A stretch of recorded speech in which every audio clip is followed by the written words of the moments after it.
So a lot of times when you're looking through and trying to find out what TV you're going to buy this year, whether it's going to be this year's model or if it's going to be last year's model, a lot of factors really kind of go into that. But the most important thing to understand is the differences between the 2021 models and the new 2022 models. So one by one, we'll go through some of these models and we'll see the 2021 model versus the 2022 model. And I'm just going to give you guys just my opinion on if it's going to be worth waiting for, or if you're fine just going with the cheaper 2021 option. This year, there's not a whole lot of new reasons to buy a TV just because it's a 2022 model. So sticking with a 2021 model might be a good decision in terms of your wallet, and you're not really going to be missing out on much. So I'm going to group these first models in with all together pretty much. So anything that is sub $1,000 is likely going to be the same TV experience, except for the exceptions of some menu additions, some feature additions, which is likely not going to have a great impact on picture quality in the first place. So those TVs, when you're talking about like the Samsung 7000 series, the Samsung 8000 series, from 2021 to 2022, that is likely going to be the same kind of experience. And when you're looking at that, usually just grabbing the cheaper option is going to be the best bet in the first place. This goes for pretty much every brand of TV. We're going to talk about the LG C1 versus the LG C2. And now, so the difference here is going to be that the C2 is going to be similar to what the G1 is. And so if you thought that the G1 was a huge improvement over the C1, then maybe look towards the C2. But you have to keep in mind that if you're looking at the C2, then you might be wanting to look at the G1. Now, this is going to be in a higher price bracket, and we don't know the official prices yet, but it's likely that the C2 is going to cost more than the G1 once it's released, and we should see some price cuts on the G1 as well pretty soon.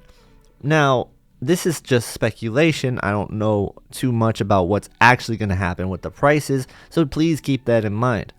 You just want to understand that the G1 and the C2 essentially almost the same product. So compare those and look at the prices of what they are now, and also factor in that the G1 includes a 5-year warranty and the C2 will not have this. So if you want that added peace of mind at no additional cost, well, it's just tied into the price tag really, so you just have to think of it as that. So if you're somebody who was going to buy a 5-year warranty anyway, then you might as well look at the G1 because it's likely to be cheaper than the C2 with a 5-year warranty.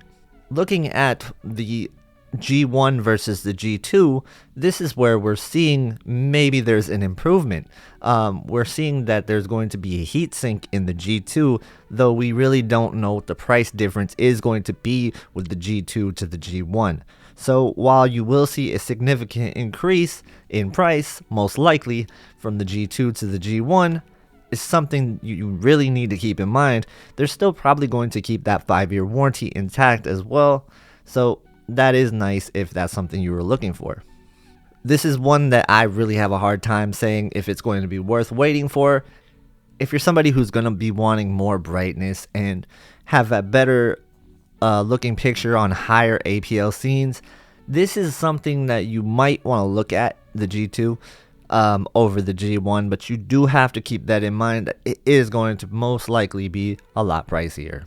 Talking about the QNEDs from this year to last year, I don't see any reason to want last year's QNEDs or this year's QNEDs more than one or the other. So I do think they're going to likely be very equal. I do think that they're going to be a similar product. There may be some improvements with the new QNEDs, so that's something that you'll have to keep in mind. And also remember that QNED is really just mini LED. It's their competitor to Neo QLED, though it is all IPS panels. So it's a kind of a downside when you're looking at the QNEDs versus the Neo QLEDs. When you're talking about the QNED 90 versus the QN90 series from Samsung, I would definitely rather go with the QN90 series there. Let's talk about Samsung's lineup, the QN90A. from last year, and then the QN90B from this year. Now, there's a couple of new improvements to the QN90B. A lot of it works with how it displays highlights, so you're going to get better specular highlights most likely from the QN90B. But the changes are probably very minimal, and when they're side by side, I don't think you're going to see a huge amount of differences. I think of it like when I had the Q90T next to the QN90A. You could tell that the QN90A was better, but I don't think I would pay $500 more for the difference. It wasn't a groundbreaking difference, and so if you want to save some money, absolutely it's okay to get the QN90A still. It's a very good TV, and you'll just be saving some money, so that's not a bad option at all, especially with the price that the QN90A is right now. I don't think that waiting for the QN90B is necessarily going to be the best move unless you just want the newest TV from Samsung.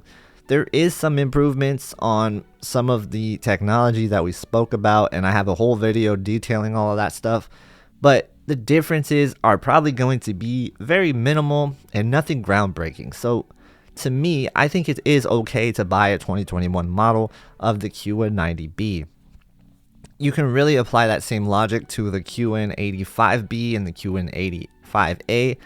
I would just go ahead and get the 2021 model if the price difference is like $500 or something, because we're talking about something you likely won't see a huge difference with yourself, so you might as well save that money if that's something you're looking to do. Now, moving on to Sony. Sony is one of those ones where it is definitely more troublesome to kind of discuss whether or not you should be buying this year's model versus last year's model, and if it's going to be a significant upgrade. When we're talking about the OLEDs, I want to talk about the A80K versus the A80J, and in my opinion, I think that most people buying the A80J will probably be fine, and they're not going to see a significant difference between the A80J and the A80K. Though I do want to caution you that I have had some issues with some of the software and just the way that the operating system has been treating me with my A80J, so maybe they made improvements to the 2022 models. I have no idea. It's too early to say until we get our hands on one. I can't really give you an opinion there. So it is definitely more of a tricky one. I do say that picture quality wise, there's likely not going to be a huge difference between the A80J and the A80K. Moving on to the LCDs. One way we look at the X90J versus the X90K is when you look at the contrast boost rating, you'll see that on the X90J it is 5, and on the X90K it is 10. So doubling the contrast boost rating, which is, it's a marketing term, but it also does mean something with brightness and how they rate their contrast levels. This is something that may seem a little misleading to talk about, but I do think that the X90K is going to be better than the X90J, but I also do think it's going to be more expensive. Now, this is just my opinion, but I do believe that you will see price increases for all of the Sony LCD TV lineups for the Bravia series this year. They are going to make it feel like a more premium lineup with their pricing. In terms of real world picture difference, we won't really know what the difference is until we actually get the TV in our hands to be able to tell you if it's going to be that much better than the X90J.